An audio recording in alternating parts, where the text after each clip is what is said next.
At 75, Evelyn Mercer did not lose her home. She was quietly removed from it.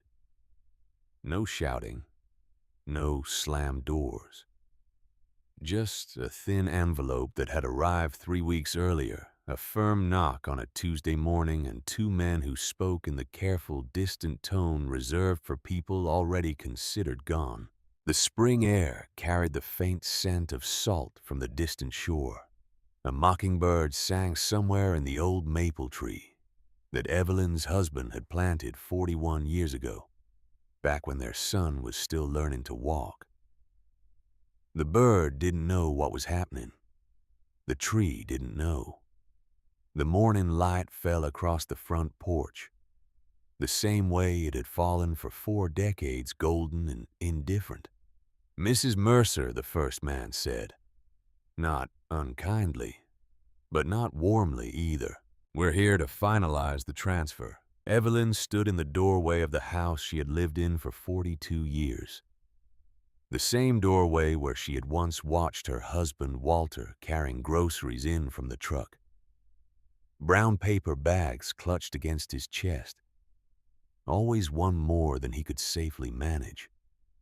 The same doorway where her son Michael had run out laughing with untied shoes on his first day of 3rd grade. The same threshold she had crossed 10,000 times without ever thinking it might one day belong to someone else. Now, strangers stood there. They held papers, documents with seals and signatures that said none of it was hers anymore. She did not ask them to come inside. "Is there a mistake?" she asked. Her voice came out steady. That surprised her. She had expected it to shake. The second man glanced at his clipboard. He was younger, perhaps 30, with the kind of face that had not yet learned how to carry bad news without looking away. "The property was placed under review after the estate adjustment," he said. "You were notified." Evelyn let those words settle. "I was notified," she repeated softly. She remembered the envelope, the dense paragraphs of legal language. Words like pursuant and thereto and notwithstanding. She had read it twice, understood almost nothing, and set it aside because the grief was still too heavy to make room for anything else. "I just didn't understand what it meant." There was a pause. The first man shifted his weight from one foot to the other. Behind them, a woman from the legal office stepped forward. Her heels clicked against the concrete walkway like punctuation marks. "We tried to reach you, Ms. Mercer," the woman said. But without a formal response, the claim defaulted. Evelyn looked at her. The woman was perhaps 45. Professional, efficient. The kind of person who had learned to separate paperwork from people. "I buried my husband 6 months ago," Evelyn said. The woman's expression flickered. "Just barely." "I'm sorry for your loss," she replied. Then, almost as an afterthought, "But the process still applies." Of course it did. Processes always did. Evelyn nodded once, not in agreement, in recognition. This was not a conversation she could win. It was not even a conversation. It was a notification dressed up as courtesy. "May I have an hour?" she asked. The men exchanged a glance. Something passed between them. Perhaps discomfort. Perhaps the faint residue of conscience. The first one gave a small nod. 1 hour. That was how long it took to erase a life. 60 minutes. 3,600 seconds. The time it takes to watch half a movie. To drive to the next town and back. To fall asleep and wake up again. Evelyn turned and walked back into the house that was no longer hers. The hallway stretched before her the same way it always had. 12 steps from the front door to the kitchen. She had counted them once years ago when Walter was recovering from his knee surgery, and she needed to know exactly how far he would have to walk. 12 steps. She knew every creak in the floorboards. The one near the coat closet that groaned when you stepped on it. The one by the bathroom door that had been silent for years, and then suddenly started complaining last winter, as if the house itself was getting old alongside her. She walked slowly now, not because she was tired, because she wanted to remember. The kitchen still smelled faintly of the coffee she had made that morning. Walter's mug still sat in the cabinet above the sink. She had not moved it in 6 months. Could not bring herself to. Some mornings she would open that cabinet door just to see it there, just to remember that he had existed, that he had stood in this exact spot 1,000 times, reaching for that same mug, filling it with coffee that was always too strong, drinking it while he read the morning paper. The paper had stopped coming 3 months ago. She had let the subscription lapse. There didn't seem to be any point in reading about a world that kept moving when hers had stopped. Evelyn opened a closet and pulled out a suitcase. It was old brown leather, scuffed at the corners. They had bought it together in 1987 for a trip to see Walter's sister in Vermont. They never made that trip. Something came up. Life came up. The suitcase had sat in this closet ever since, waiting for a journey that never happened. Now it would carry everything she had left. She moved through the rooms methodically, not frantically. There was a certain clarity that came with losing everything. A strange calm. The decisions became simple when there was no room for sentiment. 3 changes of clothes. Practical. Warm. The nights were still cold in Maine this time of year. Her reading glasses, the ones with the thin gold frames that Walter had given her for their 30th anniversary, a small wooden box that held her wedding ring and his. She had taken his off at the funeral home, slipped it into this box, and not opened it since. A photograph. She paused at this one. It sat on the dresser in the bedroom in a simple silver frame. The two of them, young and foolish and so certain that the world would always make sense. Walter's arm around her shoulder, her head tilted slightly toward him. Behind them, this very house, newly painted, full of promise. She did not look at the photograph as she placed it in the suitcase. She couldn't. Not yet. Maybe not ever. The rest she left behind.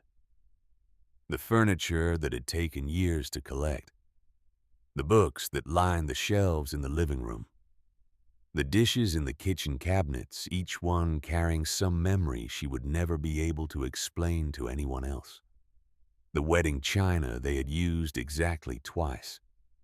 The cast-iron skillet that had belonged to her mother. The quilt folded at the foot of the bed that still smelled faintly of Walter, though perhaps that was only her imagination now. All of it stayed, as if someone might return and need these things, as if the house itself might remember who had lived here, even if no one else would. 40 minutes passed. Evelyn stood in the living room one last time. The light came through the window the way it always did in late morning, casting long rectangles across the hardwood floor. She had stood in this exact spot thousands of times, watching her son play with blocks on the carpet, watching Walter fall asleep in his chair with a book open on his chest, watching the years pass through this room like light through water. Now the room watched her back, silent, already forgetting. At the door, she paused, not to cry, not to beg, just to remember how it felt to stand inside this house and belong. Then she stepped out and closed the door behind her. The sound was small, clean, final. The three of them stood on the walkway, speaking around her as if she had already gone. The woman in heels signed something on a clipboard. One of the men produced a key from his pocket and turned toward the door. She didn't contest it, one of them asked quietly, thinking perhaps that Evelyn couldn't hear, or perhaps not caring. Didn't respond, the other said. Happens more than you think. Evelyn almost smiled at that. Happens more than you think. 4 words that contained an entire world of silence. All the others like her. The widows and widowers who didn't understand the paperwork. The elderly who signed things they shouldn't have signed, or didn't sign things they should have. The people who fell through the cracks of a system designed by people who had never experienced falling. She turned and walked away before they could say anything else. Behind her, she heard the door open again, heard their footsteps in her hallway, heard their voices in her kitchen. She did not look back. The bus station smelled like old paper and stale coffee and something else that Evelyn couldn't quite name. Exhaustion, perhaps. The particular scent of people who had been sitting too long in places they didn't want to be. The lights hummed overhead. Fluorescent. Too bright for sleep. Too cold for comfort. Evelyn sat on a metal bench with her suitcase tucked between her feet, as if someone might take even that, if she let it out of sight. The leather was cool against her ankles, solid. The only familiar thing in a world that had become suddenly completely foreign. Across from her, a man lay stretched across 3 seats, his coat pulled over his face like a blanket. He was perhaps 60, maybe older, with work-worn hands that hung off the edge of the bench. The kind of hands that had built things once, fixed things. Hands that knew the weight of tools and the satisfaction of a job done right. Near the vending machine, a woman counted coins in her palm. Once, twice. Her lips moved silently as she calculated. Then she closed her fist, slipped the coins back into her pocket, and walked away with nothing. No one asked questions here. That was the rule. Evelyn understood it immediately, the way you understand the rules of a place the moment you enter it. Don't make eye contact too long. Don't ask where someone came from. Don't expect kindness, but don't be surprised by it either. She kept her hands folded in her lap, her posture straight, as if she were still waiting in a place where dignity mattered. Perhaps it still did. Perhaps that was all she had left. A voice broke the silence. First night. Evelyn turned her head slightly. The man across from her had pushed his coat back just enough to look at her. His eyes were tired but clear. Not curious, just certain. Yes, Evelyn said. The word came out smaller than she intended. He nodded once, as if that confirmed something he already knew. Name's Silas, he said. Don't sleep too deep. They come through around 3. Evelyn blinked. Security. Silas continued. Sometimes worse. Worse. He pulled the coat back over his face. People who know you're new. The words settled heavier than the air.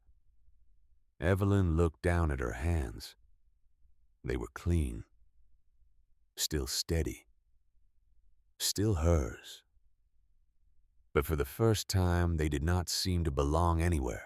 The hours passed the way hours pass, when you have nowhere to be and nothing to wait for. Slowly, heavily, like water seeping through sand. Around 11, the woman from the vending machine sat down a few seats away. She was younger than Evelyn had first thought, perhaps 50, early 50s. Her hair was pulled back in a loose ponytail, and she wore a jacket that had seen better winters. She didn't say anything at first, just sat there, a plastic bag looped around her wrist like an anchor. Then, without looking at Evelyn, she spoke. "You waiting for someone?" It wasn't really a question. "No," Evelyn said. The woman nodded. Her eyes stayed fixed on some point across the station. "I'm Meredith," she said. "Used to be a secretary. 23 years at the same firm. Then they moved everything overseas. Computers, you know." Evelyn didn't know what to say, so she said nothing. Meredith glanced at her briefly. "You don't look like you belong here." Evelyn almost smiled. "I used to belong somewhere," she said, quietly. "Yeah," Meredith replied. "We all did." A beat passed. The station clock ticked forward. Somewhere outside, a bus engine rumbled to life and then faded into the distance. "Family?" Meredith asked. Evelyn looked straight ahead. "I had one." Meredith nodded as if that was answer enough. It usually was. Sometimes, the woman said after a moment, it's not losing the house that gets you. Evelyn turned slightly. It's realizing no one's coming to get you back. The words didn't break her. They just fit. Like a key sliding into a lock she hadn't known was there. She didn't sleep. Not really. Her eyes closed. But her mind kept walking through the house she had left behind. The hallway. The kitchen window that stuck in winter. The faint mark on the wall where Walter had once missed a nail trying to hang a picture she had picked out. He had laughed at himself, called himself a hazard to interior decorating. She had kissed his cheek and told him she would love him even if he put holes in every wall they ever owned. Not memories. Coordinates. Proof that she had existed somewhere. Around 2 in the morning, she opened her eyes again. The lights hadn't changed. The people hadn't moved much. Time here didn't pass. It lingered, like a guest that had overstayed but had nowhere else to go. Evelyn reached into her coat pocket and pulled out the envelope she had grabbed before leaving the records office earlier that day. She hadn't planned to go there, but something had pulled her in that direction. Some instinct. Some refusal to accept that this was the end of the road. The envelope contained a single sheet of paper. An address. A property listing that had been flagged as residual holdings, whatever that meant. She didn't open it now, not yet, because once she did, it would be real. And if it was real, it meant this. This bench. This place. This night. It was no longer temporary. It was the space between 2 lives. Around 3 footsteps echoed down the corridor. Heavy. Deliberate. The security guard moved through slowly, flashlights sweeping left and right. Not really looking at anyone. Just making sure no one was causing trouble. Making sure the unhoused stayed quiet. Invisible. Evelyn sat perfectly still. Eyes forward. Hands folded. The guard passed without stopping. Silas had been right. By the time the sky outside began to pale, Evelyn had made her decision. Not because she believed in the address on that paper. Not because she had hope. But because she couldn't stay in a place where nothing moved forward. She stood slowly, joints stiff, dignity intact. Silas lowered his coat again. His eyes found hers. Heading out. Yes. Got somewhere to go. Evelyn held up the folded paper. I have an address. He studied her for a long moment. Then he gave a small nod. That's more than most. She adjusted her grip on the suitcase. It's probably nothing, she said. He shrugged.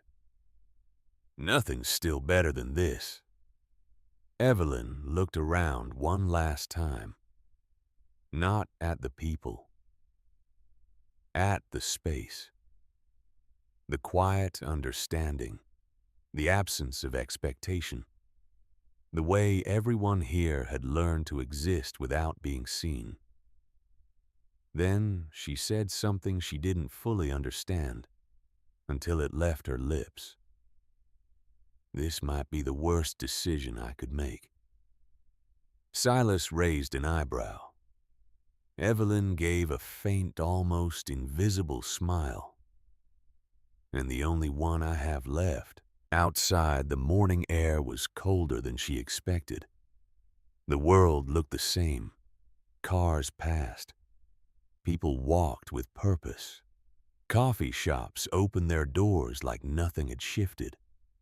A man in a gray suit talked loudly into his phone about quarterly projections. A young mother pushed a stroller past without making eye contact. The sun rose over the harbor the way it rose every morning, indifferent to who was watching and who was not. But Evelyn knew better. Everything had shifted. She stepped onto the sidewalk, the folded paper now open in her hand. An address. A place called Rockport, about 40 miles up the coast. A villa, the clerk had called it. Technically. She looked at the address for a long moment. Then she folded it carefully and placed it back in her pocket. Not with hope. Not yet. But with something steadier. A quiet refusal to disappear. And then, without looking back, Evelyn Mercer began walking toward the only place left that hadn't already decided who she was. The county records office opened at 8:30. Evelyn arrived at 8:15. She had walked a mile and a half from the bus station, suitcase rolling behind her, the morning chill pressing against her face like a question she wasn't ready to answer. The building was old, red brick, white trim, the kind of municipal architecture that had been built in the 1940s and never quite updated since. Inside it smelled like paper and time. File cabinets lined the walls like soldiers standing at attention. Fluorescent lights buzzed overhead with the particular frequency of government buildings everywhere. A young man sat behind the front desk, late 20s. Dark hair slightly disheveled. Wire-rimmed glasses that kept sliding down his nose. His name tag read Nathaniel Burroughs, and he had the look of someone who had taken this job because he believed in public service and was slowly learning that public service often meant watching people fall through cracks you couldn't close. "Can I help you?" he asked. Evelyn set her suitcase beside the chair and lowered herself into it. "I hope so," she said. She explained the situation. The house. The eviction. The estate adjustment she didn't understand. She spoke calmly, without self-pity, without asking for sympathy. Just the facts. The sequence of events that had led her from a home of 42 years to a bench in a bus station to this chair in front of a young man who probably had the power to help her or the power to send her away. Nathaniel listened. He didn't interrupt, didn't look at his computer, didn't check his phone. He just listened. When she finished, he was quiet for a moment. "I'm sorry," he said. Not in the way the woman at her door had said it, in a way that actually sounded like he meant it. Then he stood up. "Let me check something." He disappeared into a back room. Evelyn heard the sound of file cabinets opening and closing, papers shuffling, the quiet murmur of bureaucracy doing what bureaucracy did. 10 minutes passed. 15. Then Nathaniel returned. He was holding a thin file folder. His expression had changed. There was something there now. Uncertainty, maybe. Or curiosity. "Mrs. Mercer," he said, sitting back down. "I think there's something you should see." She looked at him steadily. "I don't believe there's anything left to see," she said. He hesitated. Then he slid the file across the desk. "This wasn't included in the main transfer," he said. "It's listed under residual holdings. Probably an oversight." Evelyn didn't touch it at first. "What is it?" He glanced at the file, then back at her. "A property. Coastal. It's..." He paused, searching for the right word. "Unclaimed." She let out a quiet breath. "Unwanted, you mean?"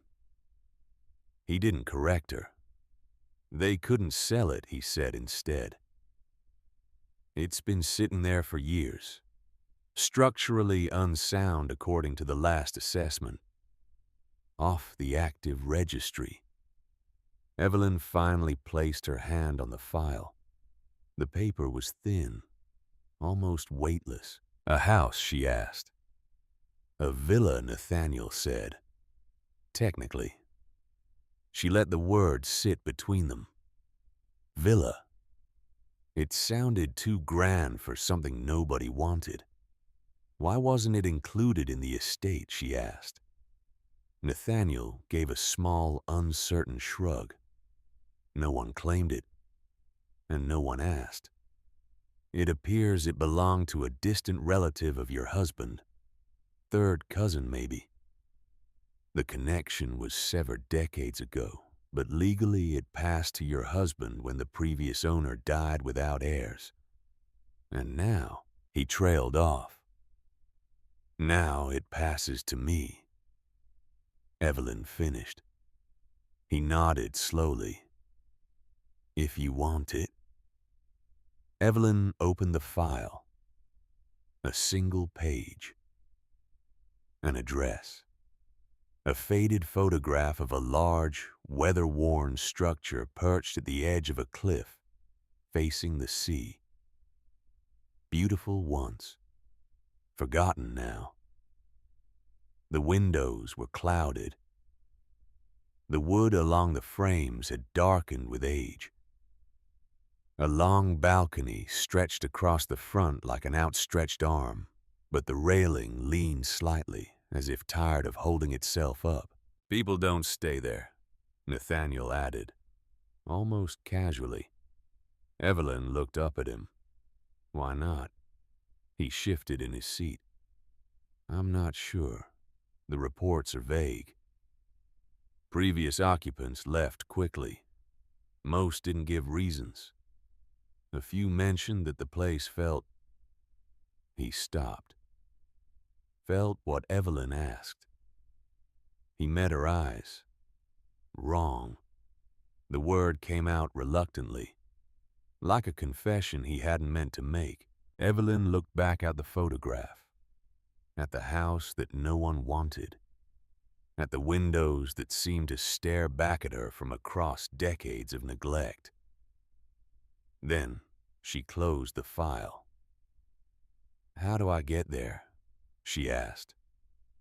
Nathaniel blinked. "Mrs. Mercer, I'm not sure you understand.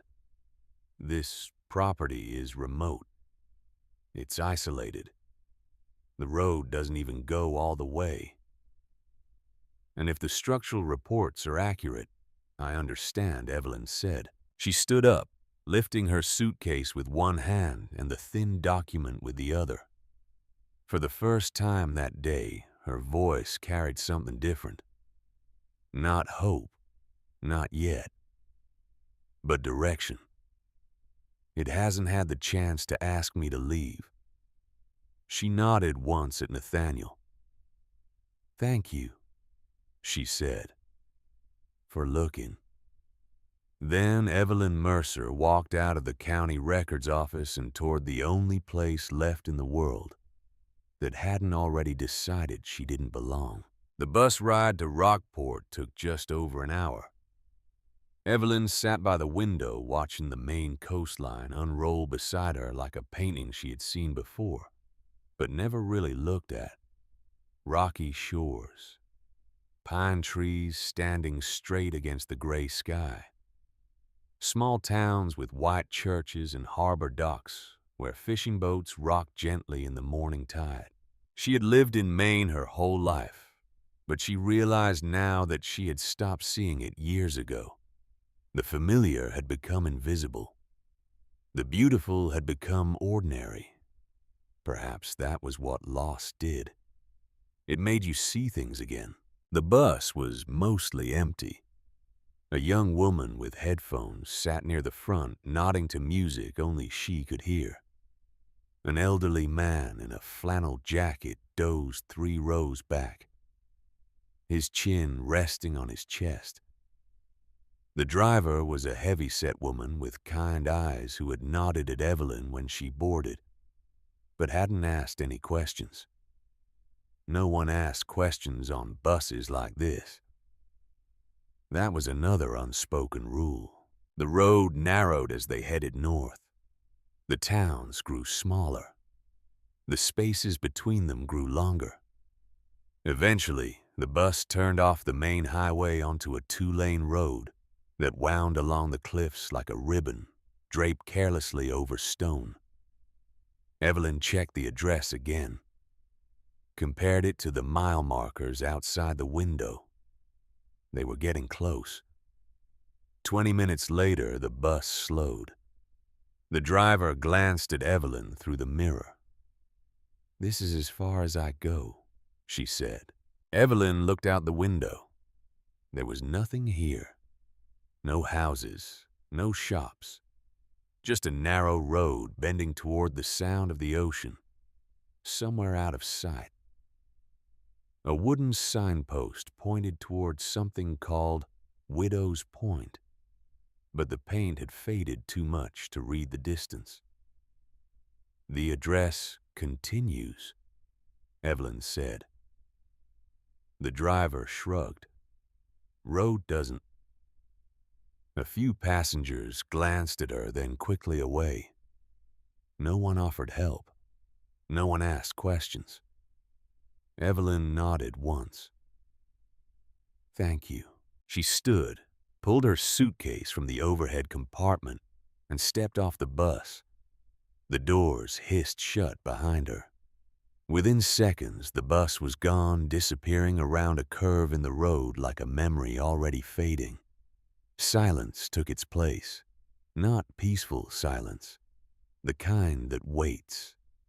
The walk was not long, but it felt longer than anything Evelyn had done in years. The road turned to gravel, then to packed dirt, then to something that was barely a path at all. Her suitcase wheels caught on rocks and roots. Her shoes, practical flats that had served her well for a decade, began to show their age against the uneven ground. The wind grew stronger the closer she got to the coast. It pulled at her coat, tangled her hair. pressed against her chest as if testing whether she meant to continue. She did. Around the final bend, the land opened up, and there it was. The villa stood at the edge of a low cliff, facing the open sea, like it had been placed there on purpose and then forgotten. The Atlantic stretched beyond it, gray and endless waves crashing against the rocks below, with a rhythm that sounded almost like breathing. Once the house must have been beautiful. Tall windows lined the front facade. Wide stone steps led up to a heavy wooden door. A long balcony stretched across the second floor like an outstretched arm, and Evelyn could imagine someone standing there decades ago, watching ships pass on the horizon. Now the windows were clouded with salt and age. The wood along the frames had darkened, warped in places.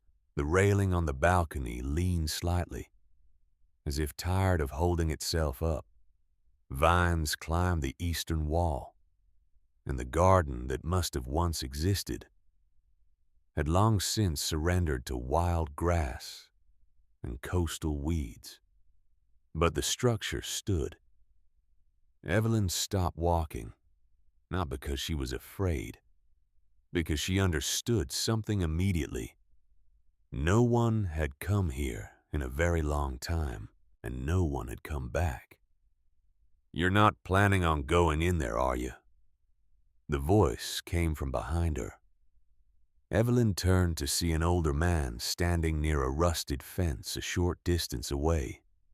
He was perhaps 70, weathered face hands shoved into the pockets of a coat that had seen too many winters. His eyes were steady, unreadable. "I believe I am," Evelyn said. He let out a short breath, almost a laugh. "People don't stay there," he said. Evelyn glanced back at the house. "So I've heard." The man took a step closer. "Name's Garrett.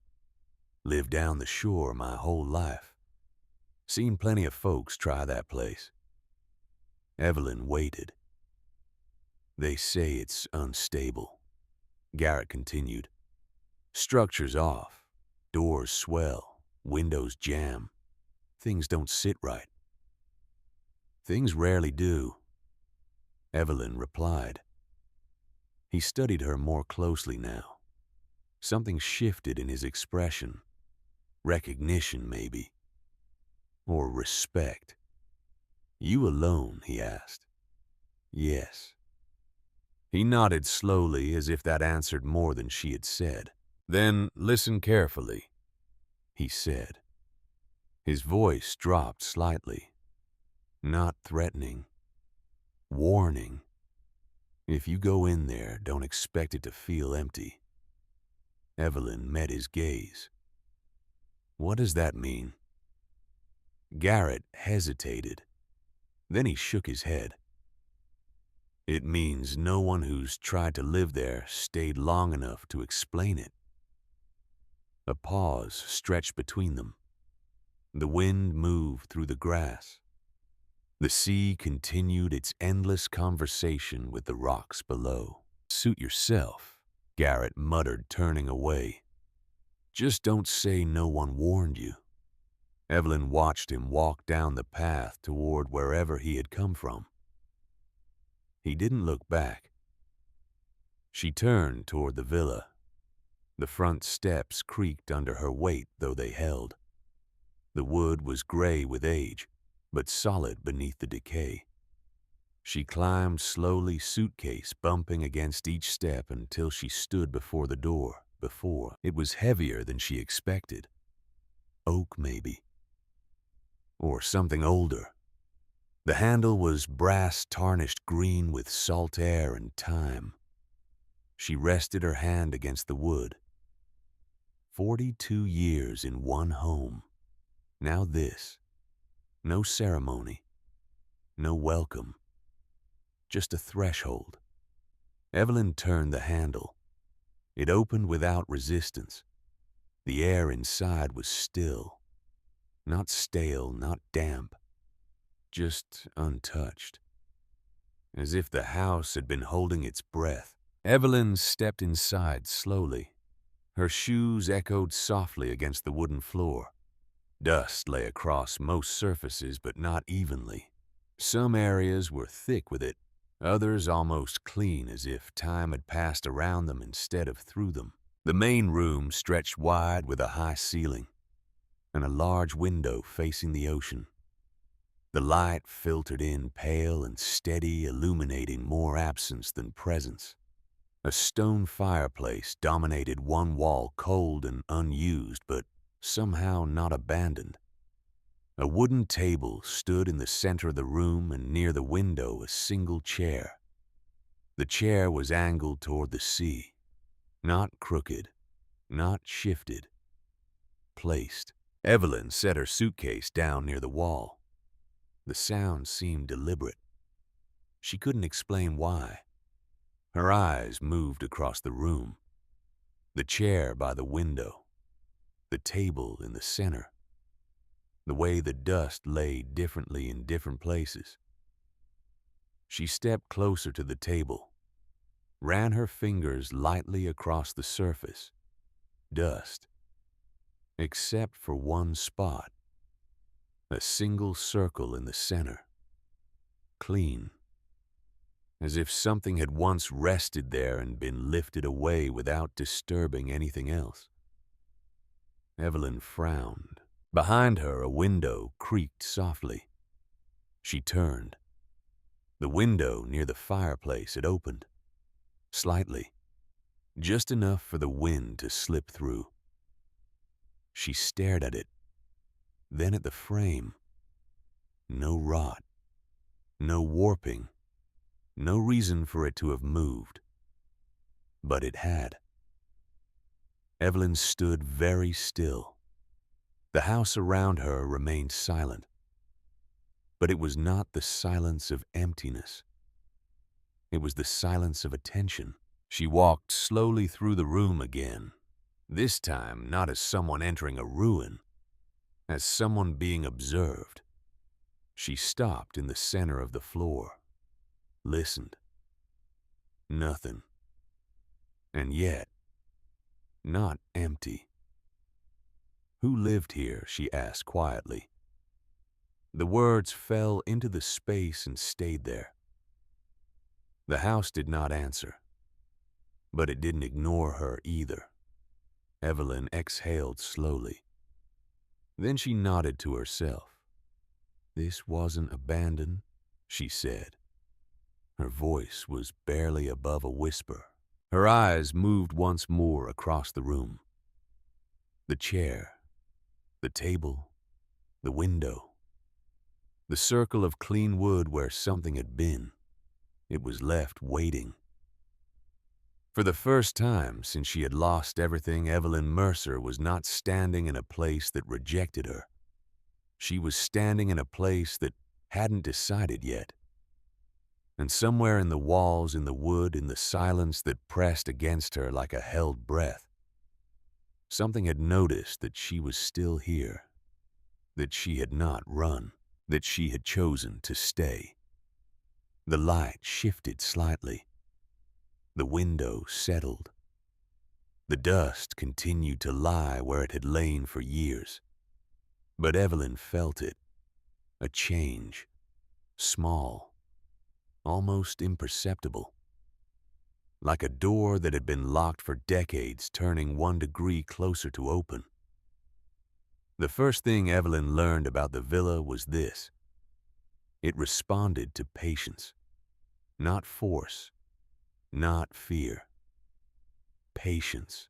She did not sleep much that first night, not because she was afraid, but because the house did not feel like something you could ignore. She had found a bedroom on the second floor. Simple. A bed with a mattress that smelled faintly of cedar, as if someone had placed sachets in the drawers decades ago, and they had never quite faded. A window that faced the sea. A dresser with a mirror so clouded with age that her reflection looked like a ghost of herself. Perhaps that was fitting. She lay awake, listening to the sounds of the villa settling around her. The wind moved through it in soft, measured breaths. Floorboards shifted, not sharply. Not the way old houses creak and groan, subtly, like a structure adjusting itself instead of breaking down, like something breathing. Around 3 in the morning, Evelyn gave up on sleep and walked downstairs. The main room was silver with moonlight. The sea beyond the window was black endless, dotted with the faint lights of distant ships that moved so slowly. They seemed to be standing still. She stood at the window for a long time watching them, wondering where they were going, wondering if anyone on those ships ever thought about the people on shore looking out at them from houses that no one else wanted. Probably not. The chair by the window seemed to wait for her. She sat. It felt natural. That bothered her more than anything else. "You don't belong to me," she said quietly into the dim room. The words sounded firm, but not convincing. Morning came slowly. A pale line of light stretched across the floor, moving inch by inch as the sun rose over the Atlantic. Evelyn watched it from the chair. Her hands rested calmly in her lap. Her eyes followed the light as it traveled across the worn wood, illuminating dust motes that floated in the air like tiny planets orbiting nothing. Then something caught her attention. The light did not spread randomly. It narrowed, focused, until it rested on a single section of the far wall, a precise rectangle, clean, undisturbed. Evelyn frowned slightly. "That's not chance," she murmured. She stood. Her joints protested. 75 years of living had accumulated in her knees and hips like sediment. But she moved steadily toward the wall. It looked like the rest. Aged wood, slightly warped in places. Nothing remarkable, but the light held there, as if pointing. Evelyn hesitated for only a moment. Then she reached out and pressed her fingers gently against the surface. Nothing. She applied a little more pressure. Still nothing.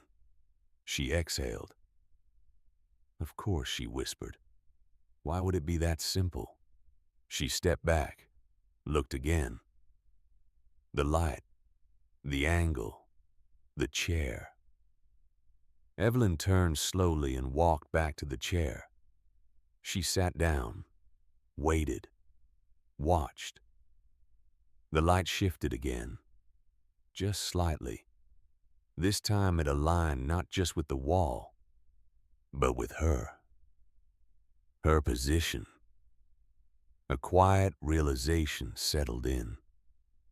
"This house," she said under her breath, "doesn't react to movement."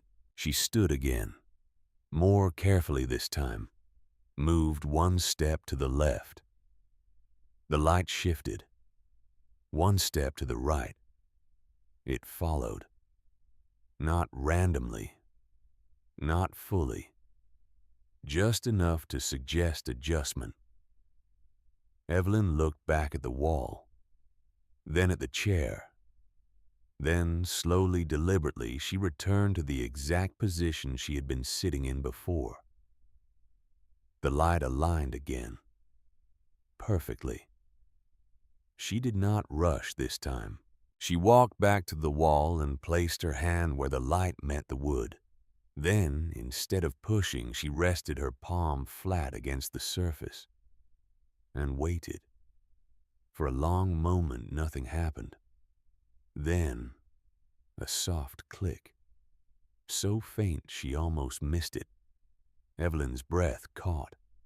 The wood beneath her hand shifted, slightly, not opening, not breaking, releasing.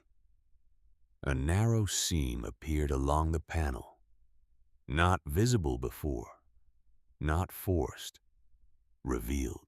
Evelyn stepped back, her eyes fixed on the thin line now tracing part of the wall. "That wasn't there," she whispered. Carefully, she reached out again. This time, she followed the seam with her fingers. The wood was cool beneath her touch, smooth, as if it had been waiting for exactly this. A small section of the panel gave way, opening just enough to reveal a shallow compartment hidden inside. No dust, no decay, preserved. Inside was a single object, a folded piece of paper, yellowed with age but untouched by the wear surrounding it. Evelyn did not grab it immediately. She stared at it as if it might disappear if she moved too quickly. "Someone wanted this found," she said quietly. "Not hidden, not buried. Found." She reached in and lifted the paper with careful hands. It felt fragile, important, like something that had been waiting longer than she had. She unfolded it slowly. No name, no date, just a single line written in steady, deliberate handwriting. "If you are here, then you already understand more than the others." Evelyn read it twice, then a third time. Her chest tightened, not with fear, with something deeper. Recognition. The others, she repeated softly. Her eyes moved back to the wall, to the chair, to the path of the light. "They tried to open it," she said. Her voice was barely audible now. "Didn't they?" She folded the paper again, more carefully than before. For the first time since she had stepped into the villa, her expression changed. Not confusion, not doubt. Something steadier. "This wasn't left behind," she said quietly. Her gaze lifted, scanning the room with new awareness. It was left for someone who would stay long enough to notice. The house remained silent, but it no longer felt uncertain. It felt selective. And Evelyn Mercer, standing alone in a place no one else would choose, had just become the first person to be acknowledged. By the second morning, Evelyn stopped asking whether the house was strange. The better question was, what did it expect from her? She stood in the center of the main room. The folded note rested in her palm. The words echoed in her mind. "If you are here, then you already understand more than the others. I don't," she said aloud. Her voice was steady, but honest. Not yet. The house offered no correction, only quiet. Evelyn began with something simple. She cleaned, not out of habit, out of intention. She moved slowly, deliberately, as if each action mattered, because perhaps it did. Dust came away in soft gray clouds, revealing wood that had not rotted so much as waited. The table first. She wiped it evenly, stopping when she reached the circle that had already been clean. She did not disturb it. "Some things aren't meant to be corrected," she murmured. Then, in the chair, she adjusted it without thinking, just slightly, aligning it more precisely with the window. The moment she let go, a faint shift moved through the room. Not sound, not movement. A presence recalibrating. Evelyn stilled. "You notice that," she said quietly. She turned toward the window. It was half open again, not blown wide by the wind, not rattling, placed. The curtain moved in a slow, controlled rhythm, as if the air itself had boundaries. Evelyn stepped closer. "You open when I don't touch you," she said, studying the frame, but not fully. She reached out and opened the window the rest of the way.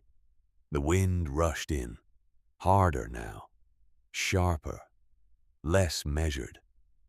The curtains snapped against the frame. The room felt wrong. Evelyn frowned. Then slowly she closed the window back to where it had been. The air softened. The curtains settled. The room exhaled. She stepped back. "This isn't broken," she said. "It's specific." The realization did not frighten her. It steadied her. For the first time in months, maybe longer, Evelyn was not reacting to something being taken away. She was learning something that revealed itself only if she paid attention. She returned to the wall panel and opened the hidden compartment again. Inside, beneath where the note had rested, she noticed something she had not seen before. A thin metal strip embedded into the back of the compartment. Not visible at first glance, not decorative, functional. Evelyn leaned closer. There were markings, faint, almost worn away. Measurements, she whispered. Angles. A system. Not a hidden room. Not a single secret. A structure designed to respond. She stepped back and turned slowly, taking in the entire room again. The chair, the table, the window, the angle of the light. Each one placed with purpose, not randomly arranged, connected. "Who built this?" she asked quietly. Her voice did not echo. It settled. Evelyn walked to the far side of the room and paused near the fireplace. Cold, unused, but clean. Too clean. She crouched slightly, brushing her fingers along the edge of the stone. No ash, no residue. But the stone beneath her hand felt warmer than it should. She pulled back, startled, not in fear, in surprise. "That's not possible," she said under her breath. She sat back in the chair, slower this time, thinking, not reacting. "This house doesn't watch," she said after a long moment. Her voice was calm now, certain. It responds. The difference mattered. Watching was observation. Responding was relationship. Evelyn leaned forward, resting her elbows lightly on her knees. "You're not waiting for someone to find you," she said. Her eyes moved across the room. Sharper now, more focused. "You're waiting for someone to live the right way inside you." A faint sound followed. A soft, almost imperceptible shift near the wall behind her. Evelyn turned her head. Another panel, smaller this time, had moved just enough to reveal a dark edge beneath it. She did not rush toward it. She did not even stand. She just watched. A slow breath left her lips. "All right," she said quietly. Not afraid. Not overwhelmed. Acknowledged. And somewhere within the structure of wood and silence, something had shifted. Not because she had forced it open, but because she had finally begun to understand how to stay. On the fourth morning, the black SUV arrived. Evelyn heard it before she saw it. The engine sound was wrong for this place. Too smooth. Too expensive. The kind of vehicle that belonged on city streets, not on coastal roads that barely existed. She stood by the window. The same window. The same position. The SUV came to a stop just short of the front steps. For a long moment, nothing happened. The engine idled. The windows were dark. Then the driver's door opened. A man stepped out. He was perhaps 55, maybe 60. Tall. Silver hair cut short and precise. He wore a gray suit that probably cost more than everything Evelyn had ever owned. And he moved with the particular confidence of someone who had never been told no in a way that mattered. He did not look at the house with curiosity. He looked at it with recognition. Evelyn opened the door before he reached it. That unsettled him. Just barely. A flicker in his eyes. A slight pause in his step. "Mrs. Mercer," he said, offering a polite nod. "I was hoping we wouldn't have to introduce ourselves under these circumstances." Evelyn held his gaze. "You've already introduced yourself," she said. "Have I?" "You came without knocking."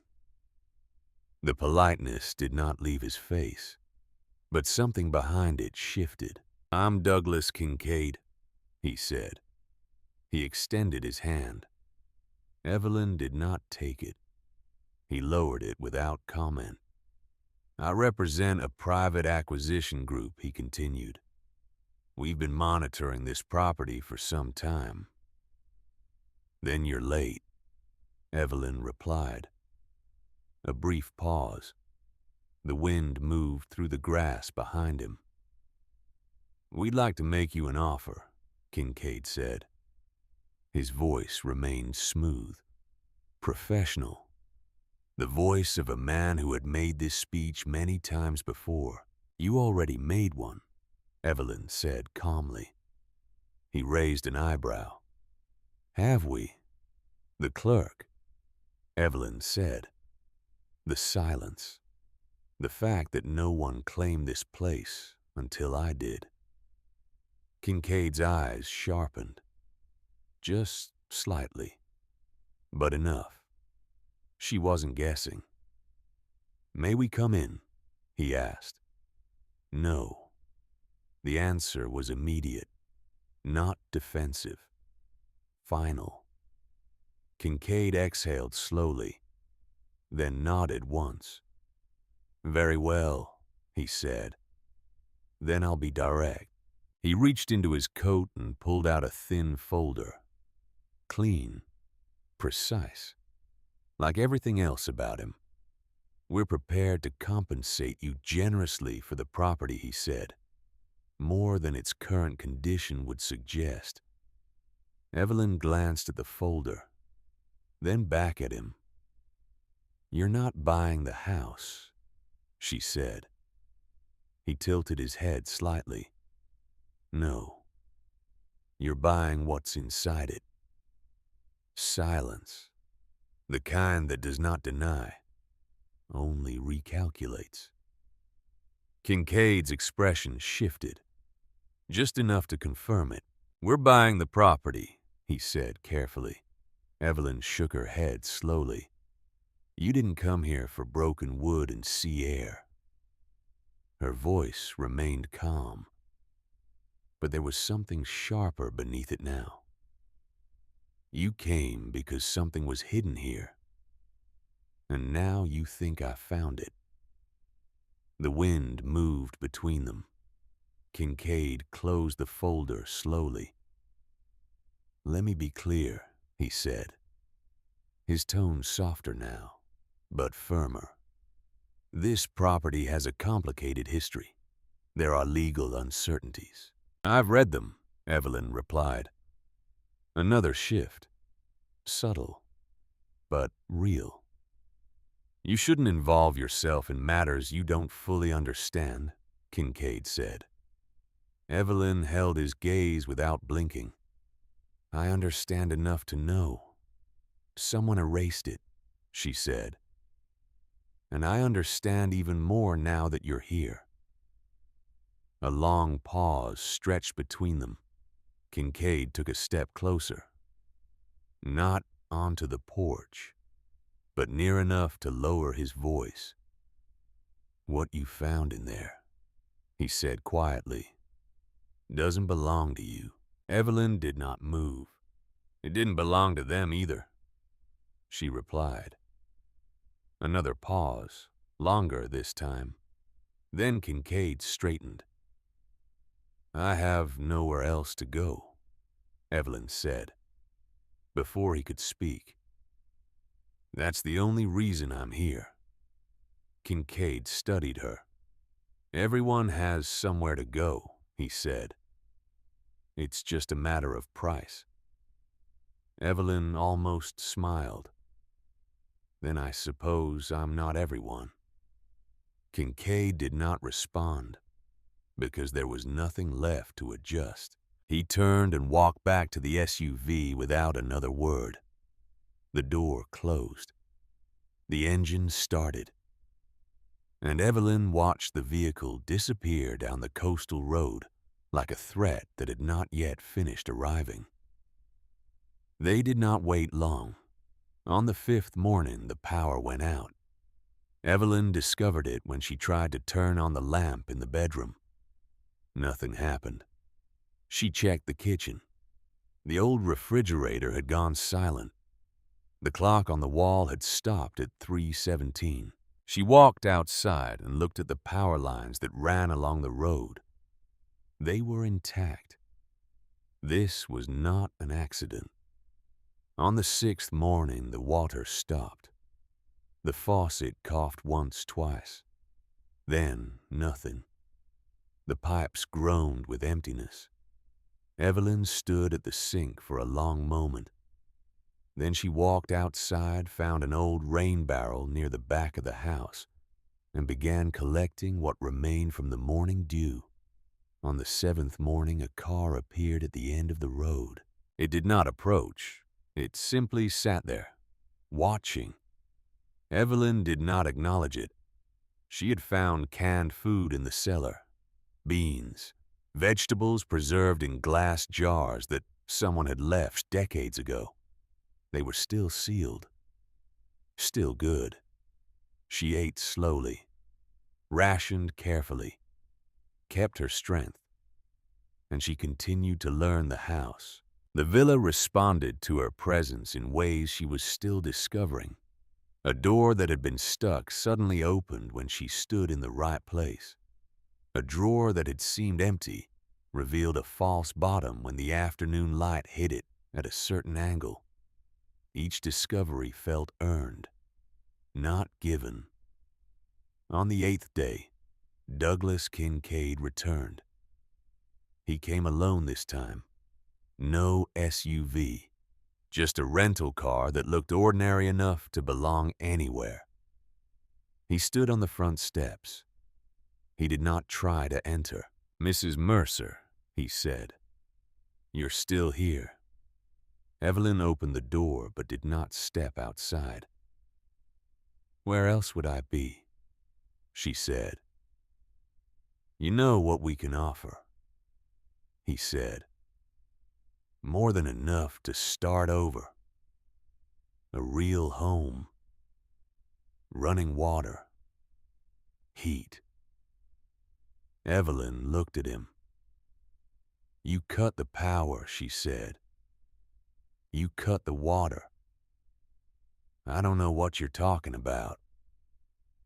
Of course you do. He did not deny it. I'm trying to help you, he said instead. This doesn't have to be difficult. Evelyn leaned slightly against the doorframe. Mr. Kincaid, she said. Her voice was tired but steady. I've lived 75 years. I've buried a husband. I've lost a home I lived in for 42 years. I've spent a night on a bus station bench wondering if anyone would notice if I simply stopped existing. She paused. This, she said, is not difficult. This is what happens when you run out of easier options. Kincaid was silent. Then he said something that changed everything. We've tried to open this house, he said quietly. For years. Decades. Evelyn did not move. People came. Kincaid continued. Specialists. Engineers. Men who knew how to find things that didn't want to be found. They searched every wall, every floor, every inch of this property. His voice dropped. Nothing. They found nothing. Because the house wouldn't let them. He looked at her with something that might have been frustration, or might have been wonder. You've been here a week, he said, and you've already found something. How do you know? Evelyn asked. Because you're still here, Kincaid replied. Anyone else would have left by now. Evelyn held his gaze. Maybe I'm just stubborn, she said. No, Kincaid said. You're something else. He took a step back. You're the first person this house has accepted, he said. In 50 years. Evelyn felt the weight of those words settle into her chest. Why, she asked. Kincaid shook his head. I don't know, he said. And that terrifies me more than anything you might find inside. He turned and walked back to his car. At the door, he paused. We're not going away, he said. You should understand that. Evelyn nodded. Neither am I. The car drove off, and Evelyn stood in the doorway of a house that had chosen her for reasons she did not yet understand. On the morning of the 8th day, Evelyn found the second compartment. She had been sitting in the chair by the window, watching the light, waiting, not for anything specific, just waiting in the way the house seemed to want. The floor beneath her creaked, not randomly, not from age. A pattern. Evelyn looked down. The wooden boards near her feet had shifted, just slightly. A gap had appeared between two planks that had seemed seamless before. She did not stand immediately. She had learned that much. Instead, she waited. The light moved across the floor. Slowly, deliberately, until it reached the gap and stopped. Now Evelyn stood. She knelt beside the gap and pressed her fingers against the edge of the board. It lifted easily, as if it had been waiting. Beneath it, wrapped in oilcloth that had protected it from moisture for decades, was a leather journal. Evelyn lifted it carefully. The leather was cracked but solid. The pages inside were yellowed but intact. She opened it. The handwriting was precise, measured. The writing of someone who had chosen each word deliberately.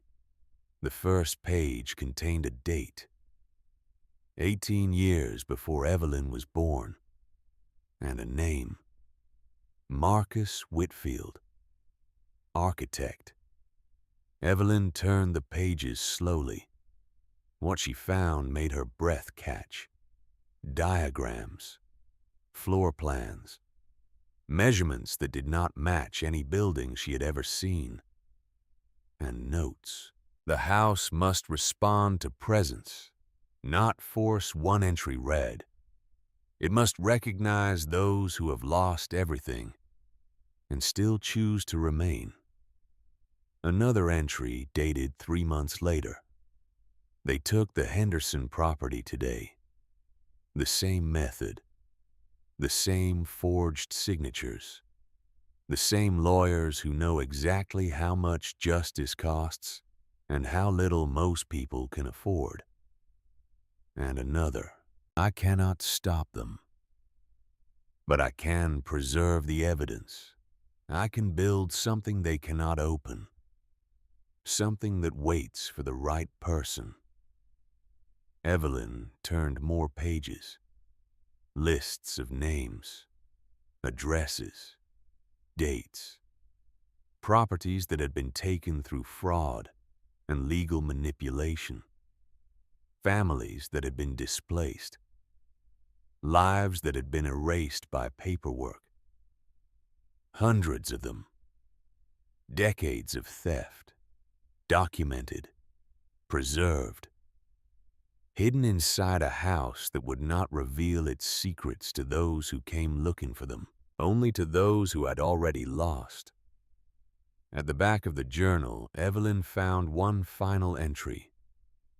If you are reading this then, and the house has done what I designed it to do, it has waited for someone who understands loss, someone who did not come here seeking treasure, or secrets or power, someone who came here because there was nowhere else to go. You are not a thief. You are a witness, and now you must decide what to do with what you have found. Evelyn closed the journal. Her hands were trembling, not with fear, with understanding. This was why the house had chosen her. Not because she was special, not because she was strong, because she had nothing left to lose. And that made her the only person who could be trusted with the truth. She sat in the chair for a long time. The journal rested on her lap. The sea moved beyond the window in its eternal rhythm. The light shifted across the floor and then faded as clouds rolled in from the north. Evelyn thought about Douglas Kincaid, his expensive suit, his careful words, his certainty that everything could be bought. She thought about the names in the journal, the families who had lost their homes the same way she had lost hers. She thought about her husband, about the house they had shared, about the life that had been taken from her with a thin envelope and a firm knock. And then she understood something else. The house had not just chosen her. It had been waiting for her all along. The words from the journal echoed in her mind. This house does not open for seekers. It opens for those who have lost everything and still choose to stay instead of run. Evelyn looked around the room, at the walls that held secrets, at the floors that shifted to reveal them, at the windows that opened and closed as if the house itself was breathing. You knew, she said quietly, didn't you? You knew I would come. The house did not answer, but somewhere in the silence, in the space between the walls and beneath the floors, something settled, something that felt like agreement. Evelyn stood. She walked to the window and looked out at the sea. They are going to come back, she said. Not a question, a certainty. They will offer more money, more threats, more pressure. They will try everything they can think of to make me leave. She paused. But I'm not leaving. Because this isn't just about me anymore. It's about all of them, all the names in that journal. All the families who lost everything and had no one to speak for them. All the people who fell through the cracks of a system designed by people who had never experienced falling. Evelyn turned from the window. Her eyes moved across the room, the chair, the table, the hidden compartments that had revealed themselves to her. There were more. She was certain of it. More secrets, more documents, more truth waiting to be found. And she had time. For the first time in months, Evelyn Mercer had something she had not had since before Walter died. Purpose. She sat back in the chair. The journal rested on the table beside her. Outside, the clouds continued to gather. A storm was coming in from the sea. But inside the villa, everything was still, waiting. And Evelyn waited with it, patient, ready. "The villa did not find me," she said softly. "It chose me. And I choose to stay." The storm arrived on the 10th morning. It came from the northeast, rolling across the Atlantic like something ancient and inevitable. The sky turned the color of bruised metal. The sea rose and fell in massive swells that crashed against the rocks below the cliff, with a sound like distant thunder. Evelyn stood at the window and watched it come. She had weathered storms before. 42 years in coastal Maine had taught her to read the sky, to know when to secure the shutters, and when to simply let the wind do what it would. This storm was not the worst she had seen, but it was the first she would face alone. The villa creaked around her, not in protest, in preparation. She had spent the previous day exploring the house more thoroughly. The journal had given her a map of sorts. Not a literal map, but an understanding. Marcus Whitfield had designed this place with intention. Every angle, every measurement, every seemingly random detail served a purpose. The house was a machine, a very old, very patient machine. And she was learning how to operate it. By noon, the rain had started. Heavy sheets that swept across the landscape like curtains being drawn. The power was still out. The water was still cut. But Evelyn had found candles in a drawer that opened only when the afternoon light hit it at a certain angle. She had collected enough rainwater to last a week. She had food. She had time. And she had the journal. She sat in the chair by the window, reading by the gray stormlight, turning pages that had waited decades to be read again. Marcus Whitfield had been a careful man, methodical. His notes were precise, his observations detailed.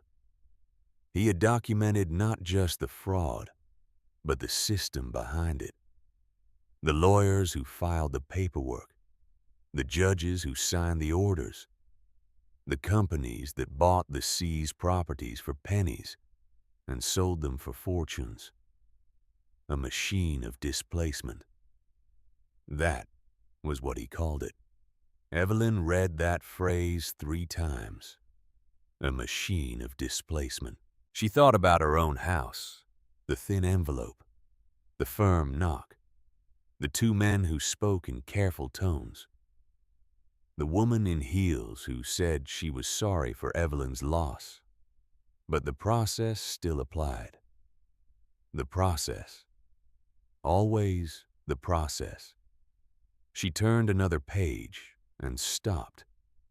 There in Marcus Whitfield's precise handwriting was a list of properties, addresses, names, dates of acquisition. Her eyes moved down the page, and then she saw it. Not her house, not exactly, but the neighborhood, the street. Properties that surrounded the home she had lived in for 42 years. Evelyn's hands began to tremble. She turned more pages, faster now, more addresses, more names, a pattern emerging like a shape in fog. The properties were connected, not randomly, strategically. Someone had been buying up land in that area for decades, piece by piece, house by house, waiting for the right moment to complete the puzzle. And then Walter died, and Evelyn, grieving and confused, had not responded to the paperwork, and the process had applied. She closed the journal. For a long moment, she simply sat there. The storm raged outside. The rain beat against the windows like fists demanding entry. The sea crashed and roared. But inside, Evelyn was very still. "They didn't just take my house," she said quietly. "They planned it." Her voice was steady, but something beneath it had changed. She had thought she was a victim of bureaucracy, of bad timing, of her own failure to understand legal documents when grief had made everything incomprehensible. Now she understood something else. She had been targeted. They had waited for Walter to die. They had waited for her to be alone. And then they had taken everything she had left, not because of a process, because of a plan. Evelyn opened the journal again. This time she knew what she was looking for. The storm lasted 3 days. Evelyn used that time to search the house more thoroughly than she had before. The journal contained hints, references to other hiding places, documents that Marcus Whitfield had distributed throughout the villa like seeds waiting to sprout. She found a compartment behind the fireplace that contained property deeds going back to the 19th century. She found a hollow space beneath the stairs that held boxes of correspondence between lawyers and developers. She found a false panel in the bedroom closet that concealed photographs. Dozens of them. Families standing in front of houses they would soon lose. Children playing in yards that would be taken from them. Lives captured in the moment before everything changed. Each discovery brought her closer to understanding the full scope of what Marcus Whitfield had preserved. And each discovery made her more certain of what she had to do. On the 3rd day of the storm, as the wind finally began to ease, Evelyn found the entrance to the basement. She had known it existed. The journal had mentioned it. A final repository, Whitfield had called it. The most important documents, the most damning evidence, but he had not written how to access it, because the house would reveal it when the time was right, to the right person. Evelyn had spent hours searching, tapping walls, examining floors, looking for the seam, the gap, the hidden mechanism that would open the way. Nothing had worked. On the 3rd day, she stopped searching. She stood in the center of the main room, the same spot where she had stood on her first night in the villa, the same position from which she had first noticed that the house was not empty. She closed her eyes and waited. For a long time, nothing happened.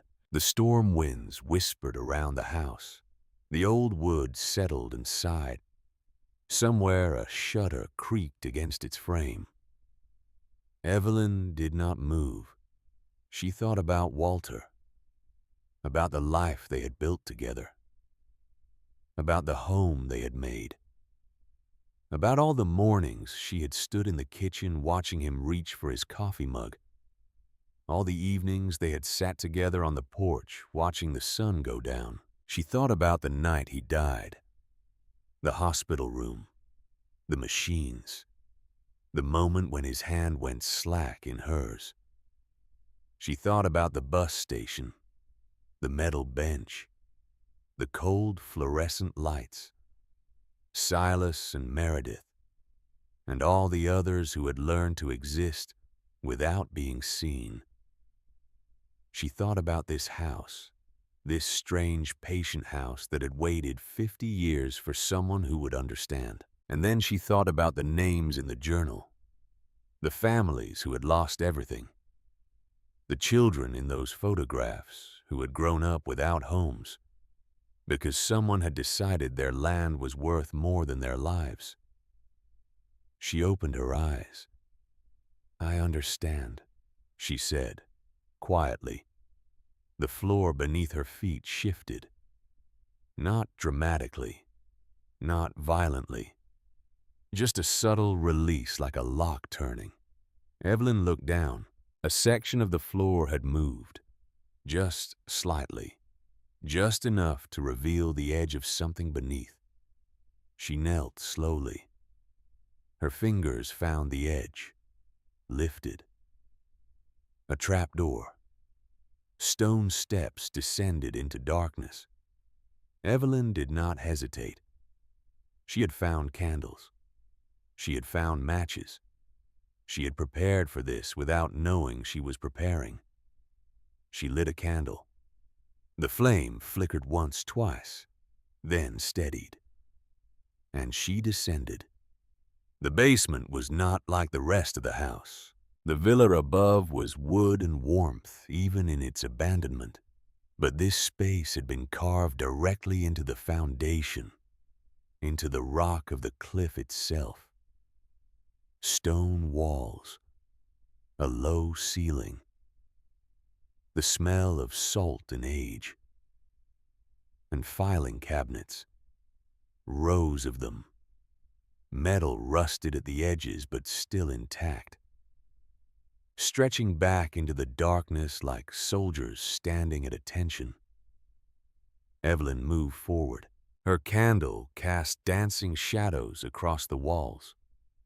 The flame reflected in the metal surfaces, multiplying so that she seemed to walk through a corridor of small fires. She reached the first cabinet, pulled open a drawer. Files, dozens of them, each one labeled with a name, an address, a date. She opened one at random. A family named Morrison, a farm in the western part of the state, taken in 1962 through a fraudulent tax lien. Another file. The Hendersons, a house in Portland, seized after forged signatures appeared on a quit-claim deed in 1975. Another. The Castellanos, a small business property, lost when a manufactured code violation led to condemnation in 1983. Evelyn moved down the row, cabinet after cabinet, file after file, hundreds of cases, decades of theft. And at the far end of the basement, on a small table that had been placed there, as if waiting for this moment, she found a recording device, old, mechanical, a reel-to-reel tape recorder that must have been state-of-the-art when Marcus Whitfield placed it here. Evelyn sat down in the single chair beside the table. She pressed play. Static first. The hiss of aged tape, then a voice, male, calm, precise. The voice of a man who had chosen his words with the same care he had used to design his house. "If you are hearing this," Marcus Whitfield said, "then the house is chosen correctly." Evelyn listened. "I spent my life building things, houses, buildings, structures that would stand for generations. But the most important thing I ever built was this place, not because of its architecture, because of what it protects. A pause on the tape, the sound of breathing. They came to me in 1951. Men in expensive suits with legal documents and offers that seemed generous until you read the fine print. They wanted to buy land that had belonged to my family for 3 generations. I refused. So, they found another way. Evelyn sat very still. They forged documents, bribed officials, used every tool in their arsenal to take what they could not buy. It took them 5 years, but they succeeded. My family lost everything. Another pause. I could have given up. Many did. But I had skills they did not expect. I knew how to build, and I knew how to hide. The voice continued. I spent the next 40 years documenting their crimes.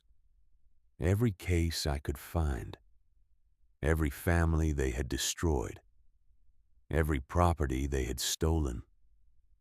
I gathered evidence that would have brought them down 100 times over. But evidence means nothing if no one believes you, if no one listens. So I built this house, and I hid everything inside it. And I waited. Evelyn heard something in the old man's voice now. Weariness, but also hope. I knew I would not live to see justice done. But I also knew that someday someone would find this place. Someone who had lost everything. Someone who understood. The tape crackled. If you are that person, then you have a choice to make. You can walk away. Sell this house. Take the money they will offer. Live out your days in comfort. No one would blame you. You have suffered enough. Or you can fight. You can take what I have preserved and bring it into the light. You can speak for all the families who could not speak for themselves. You can be the witness I could never be. A long pause. I cannot tell you which choice is right. That is not for me to decide. But I can tell you this. The house chose you for a reason. Trust it. The tape ended. Static filled the basement. Then silence. Evelyn sat in the chair for a long time. The candle burned low. The shadows grew longer. Above her, the storm had finally passed. She could hear the absence of wind, the settling of the house. She stood and began to carry the files upstairs. Douglas Kincaid arrived on the morning of the 11th day. He came alone. No SUV this time, just a single car, ordinary, unremarkable. He stood on the front steps. His suit was slightly less perfect than before. His face showed signs of sleeplessness. Evelyn opened the door. "Mrs. Mercer," he said, "you're still here. Where else would I be?" He did not smile. "May I come in?" he asked. No. A pause. Then he reached into his coat and withdrew an envelope. Thick. Heavy. He held it out to her. $2 million, he said. Plus a new apartment in Portland. Fully furnished. Paid for. And medical coverage for the rest of your life. Evelyn looked at the envelope, then back at him. "You've increased your offer," she said. "We've reconsidered the situation." "Have you?" Kincaid's expression did not change. "Mrs. Mercer, he said you've been here nearly 2 weeks now. You've lived without power, without running water, without any of the basic necessities that make life comfortable. I admire your determination. I truly do. But this doesn't have to continue. Evelyn studied him. You're afraid, she said, quietly. He blinked. Excuse me. You came here expecting to find an old woman who would take the first offer and disappear. Instead, you found someone who stayed. Someone the house accepted. And now you're afraid of what I might have found. Kincaid's jaw tightened. Mrs. Mercer, you've tried to buy this house for years, Evelyn continued. Sent specialists, engineers, men who knew how to find things. They found nothing, because the house wouldn't let them. Her voice was calm, steady, but it let me. Silence stretched between them. What do you want? Kincaid asked finally. Evelyn almost smiled. What do I want? She thought about the question, about all the possible answers. I want my husband back, she said. I want 42 years in a house that felt like home. I want to have understood those legal documents when they arrived. I want to have fought back before it was too late. She paused. But I can't have any of those things. Kincaid waited. What I can have, Evelyn said, is the truth. She reached into her pocket and withdrew a single photograph. One of the hundreds she had found in the basement. A family standing in front of a house. A young couple.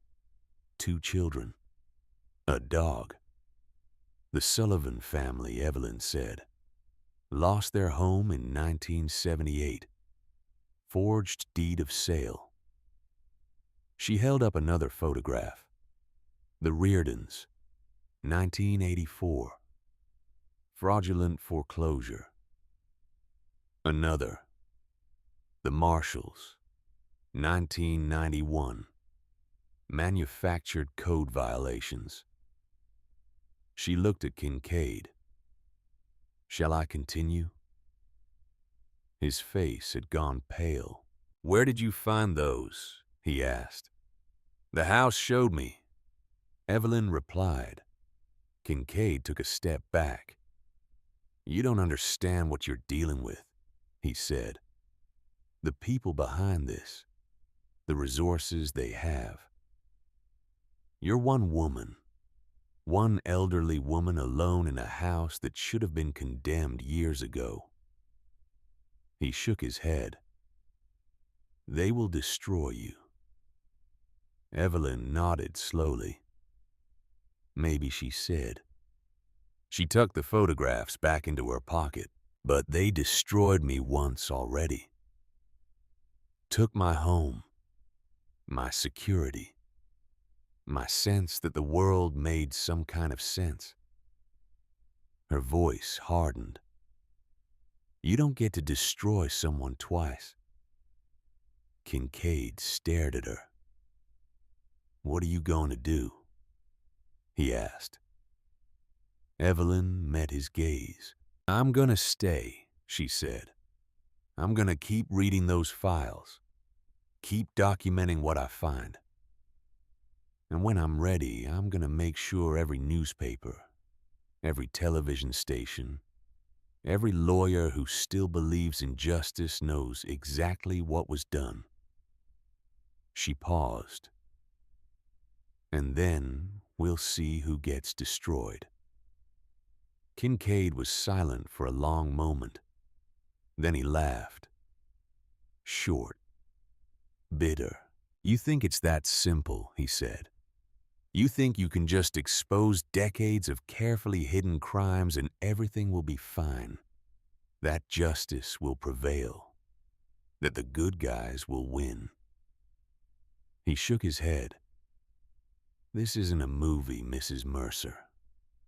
This is the real world. And in the real world, people like you don't win. Evelyn looked at him. People like me, she repeated. Yes, people who have nothing. No money, no connections, no power. You're 75 years old. You have no family, no support, no resources. What do you think is going to happen? Evelyn considered the question. I don't know, she said honestly. Maybe nothing. Maybe everything I do will be ignored. Maybe the people behind this will continue to operate exactly as they have for decades. She stepped closer to him. But maybe not. Maybe one person reading one file will decide to dig deeper. Maybe one journalist will find the story too important to ignore. Maybe one lawyer will see a case worth fighting. She looked out at the sea beyond the cliff. I spent 42 years believing that if I did everything right, everything would be fine. Paid my taxes. Followed the rules. Trusted that the system would protect me. Her voice grew quieter. It didn't. She turned back to Kincaid. So now, I'm done trusting the system. I'm done believing that someone else will fix what's broken. I'm done waiting for justice to arrive on its own. Her eyes met his. If there's gonna be any justice at all, I'll have to make it myself. Kincaid stood very still. You're making a mistake, he said finally. Probably, Evelyn agreed. She gestured toward his car. But it's my mistake to make. And I've earned the right to make it. Kincaid looked at her for a long moment. Then he turned and walked back to his car. At the door, he paused. This isn't over, he said. No, Evelyn replied. It isn't. But I'm not the one who should be worried about that. The car drove away, and Evelyn went back inside to continue her work. 3 days later, Nathaniel Burroughs drove up to the villa. Evelyn had called him from a payphone in town. She had walked the 3 miles there and the 3 miles back. Her feet ached. Her legs protested. But she had made the call. Now he stood on her porch, the same young man who had found the overlooked file that led her here, looking at the boxes of documents she had carried up from the basement. Mrs. Mercer, he said. His voice was barely above a whisper. This is evidence, Evelyn said, of decades of property theft. Names, dates, methods. Everything documented by a man who spent 40 years gathering it. Nathaniel looked at her. Why me, he asked. Why call me? Evelyn considered the question. Because you looked, she said. When you could have just stamped my paperwork and sent me away, you looked. You found that overlooked file.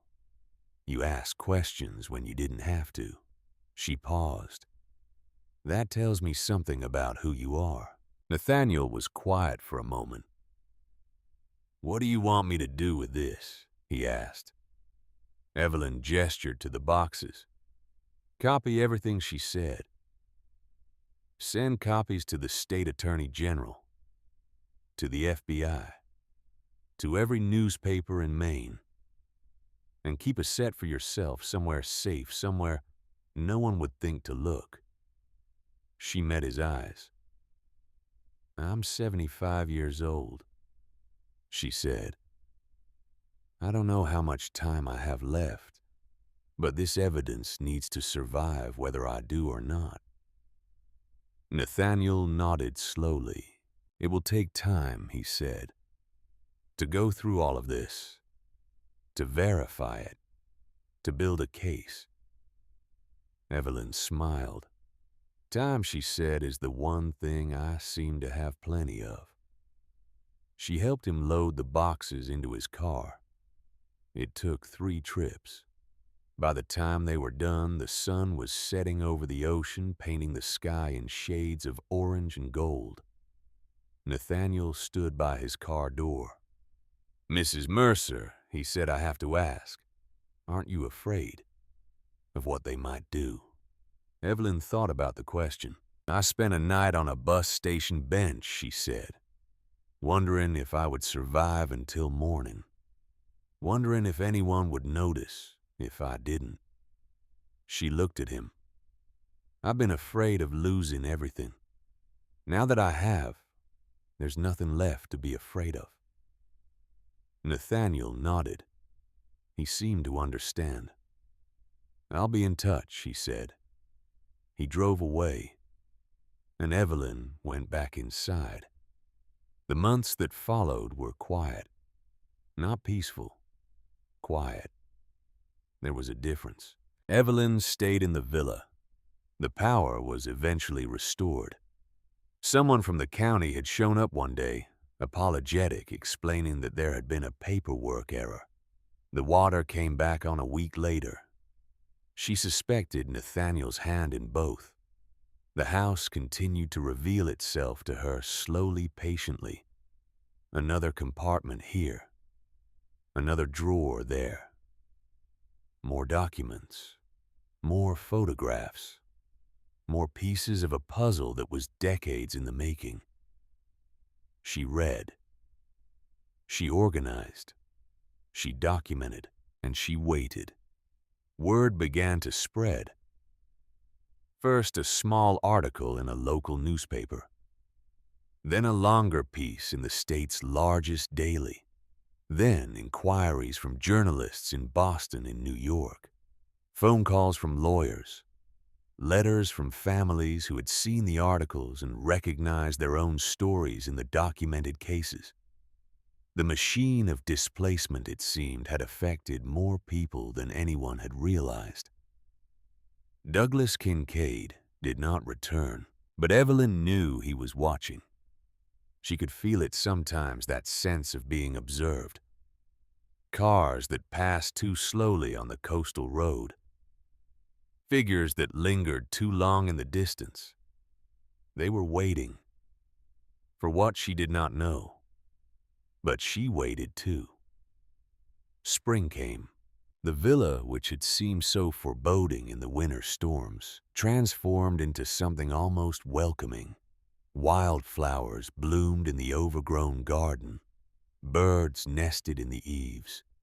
The sea, which had been gray and angry, turned blue and calm. Evelyn found herself walking to the cliff's edge each morning, watching the sun rise over the water. She thought about Walter, about the life they had shared, about the home they had lost. The grief was still there. It would always be there, but it no longer defined her. One afternoon in late April, Evelyn heard a sound she had not heard in months. A knock at the door. She rose from her chair by the window and walked slowly to the entrance. Through the clouded glass, she could see a figure. A woman, older, carrying a single bag. Evelyn opened the door. The woman who stood there was perhaps 68. Silver hair pulled back in a loose bun. Clothes that were clean but worn. Eyes that held the particular weariness of someone who had been walking for a very long time. "I'm sorry," the woman said quickly. Her voice was thin, uncertain. "I didn't mean to disturb you. She trailed off, looked down at the bag in her hands, looked back at Evelyn. "I just needed somewhere to sit for a while." Evelyn studied her. She saw the fatigue, the fear, the desperate dignity of someone trying to hold themselves together when everything had fallen apart. She recognized it. She had worn that same expression 3 months ago. "What's your name?" Evelyn asked. "Dorothea," the woman replied. "Dorothea Finch." "What happened, Dorothea?" The woman's composure cracked. Just slightly. Just for a moment. "They took my house," she said. "My husband passed last year and there was paperwork and I didn't understand," and her voice broke. "They just took it." Evelyn nodded slowly. "Come inside," she said. Dorothea blinked. "I don't have anything to give you," she said. "I can't pay." "You don't need to," Evelyn replied. She stepped back, opening the door wider. "This house doesn't ask for payment." Dorothea hesitated. Her eyes moved past Evelyn into the dim interior of the villa. The worn wooden floors. The windows facing the sea. The chair by the window where Evelyn had spent so many hours learning how to stay. "I don't understand," Dorothea whispered. Evelyn smiled. "You don't need to," she said. "Not yet." She gestured for the woman to enter. "Just one thing," she added. Dorothea paused on the threshold. "Don't rush it," Evelyn said. "Don't try to force anything. Don't expect the house to reveal itself immediately." Her eyes met Dorothea's. "It takes time," she said, quietly. "To understand a place like this. To earn its trust." She looked back at the room behind her. At the walls that held secrets. At the floors that shifted to reveal them. At the hidden compartments and concealed passages and all the truth that had been preserved for so long. "But it's worth waiting for," she said. Dorothea stepped inside. The door closed behind her. And Evelyn Mercer, who had lost everything 3 months ago, led the first of many toward a place of shelter. The villa by the sea had been built to wait. 50 years it had stood there, patient and silent, holding its secrets close, while the world forgot it existed. 50 years of storms and salt, and the endless conversation between the waves and the rocks. It had waited for someone who would understand. And now it had found her. Not a hero, not a saint. Just an ordinary woman who had been pushed to the edge and refused to fall over. An ordinary woman who had learned that sometimes the most revolutionary thing you can do is simply refuse to disappear. Evelyn stood at the window, watching the sun set over the Atlantic. Beside her, Dorothea sat in the chair that had once felt like it belonged to no one, and now felt like it belonged to everyone. They did not speak. They did not need to. The sea moved in its eternal rhythm. The light faded from gold to rose to purple. The first stars began to appear in the darkening sky. Somewhere out there, Evelyn knew the wheels of justice were slowly turning. The documents she had preserved were being examined. The cases were being built. The machine of displacement was being exposed gear by gear, crime by crime. It would take years, maybe decades. But it had already begun, and that was enough. "This house," Dorothea said quietly, breaking the comfortable silence. Evelyn turned to look at her. "It feels different," Dorothea continued. "From any place I've ever been." Evelyn nodded. "It is different," she said. She looked back at the sea. It was built by a man who lost everything she said. He designed it to protect the truth, to preserve evidence that no one else would preserve, to wait for someone who would understand. She paused. He couldn't fight them himself, but he could make sure that someday someone would. Dorothea was silent for a moment. "And now you're that someone," she said. Evelyn shook her head. "Now we are," she said. She looked at Dorothea. "You're not a guest here," she said. "You're a witness, just like me. Just like everyone who comes after us." Her voice was firm. "They took your home. They took mine. They took thousands of homes from thousands of families over dozens of years." She turned to face the window again. "But they couldn't take this place, and they couldn't take the truth. And as long as this house stands, as long as there are people willing to stay in it, that truth will survive." The last light faded from the sky. The stars burned cold and bright above the sea. And in the villa on the cliff, two women who had lost everything sat together in the darkness, guarding a legacy they had not asked for and could not abandon.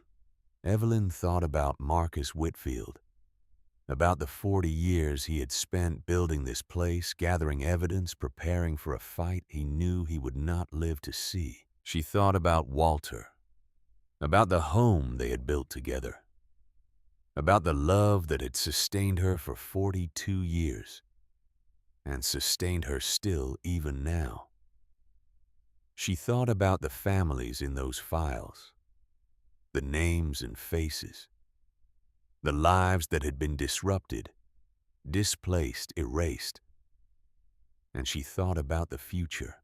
Somewhere out there were others like Dorothea, people who had been pushed out of their homes, their lives, their sense of belonging, people who had nowhere to go and no one to turn to.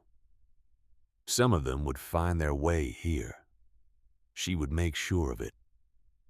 The villa by the sea had been built to wait, but its waiting was over. Now, it was time to begin. Evelyn closed her eyes. For the first time in months, she felt something she had thought she would never feel again. Peace. Not the peace of surrender, not the peace of giving up, the peace of purpose. She had lost everything, and in losing everything she had found something she had never known she was looking for. A reason to stay, a truth to protect, a legacy to continue. The house settled around her. The old wood sighed and creaked. The windows rattled softly in their frames. But it was not the sound of decay. It was the sound of life, of a place that had been waiting for so long, finally beginning to fulfill its purpose, of secrets that had been hidden for decades finally coming into the light, of ordinary people who had been told they didn't matter, finally proving that they did. Evelyn opened her eyes. The night was dark. The sea was calm. The stars burned on. And in the villa by the sea, surrounded by the evidence of crimes that would finally be answered, Evelyn Mercer kept watch, patient, ready.